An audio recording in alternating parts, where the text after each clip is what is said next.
अहम खबर के तहरीक इंसाफ इंतखाबात में पार्टी के पुराने लोगों को टिकट दे। पंजाब और खैबर पख्तूनख्वा में इंतखाबात से मुतालिक इमरान खान को तजवीज़ मौसूल हो गई। मुशावरती काउंसिल की तजवीज़ से मुतालिक मजीद तफसीलात जानेंगे डॉन न्यूज़ के नुमाइंदे अब्दुल्ला मोमन से। जी अब्दुल्ला, बताइएगा कि मजीद क्या तजवीज़ दी गई हैं?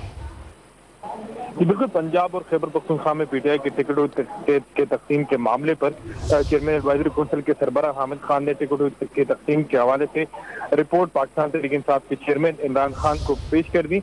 रिपोर्ट में हमारे जराये के मुताबिक कहा गया कि पार्टी मकबूलियत उरूज पे है, इलेक्टेबल की बजाय पार्टी के पुराने लोगों को टिकट दी जाए।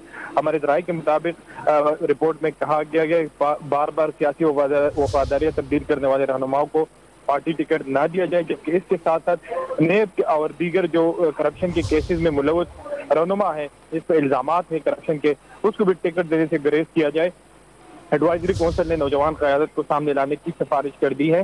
हमारे जराये के मुताबिक रिपोर्ट में कहा गया कि मुखलिस नजरियात और नौजवान क़यादत को करप्ट रहनुमाओं पर तरजीह दी जाए। जी बहुत शुक्रिया आपका अब्दुल्ला मोहम्मद।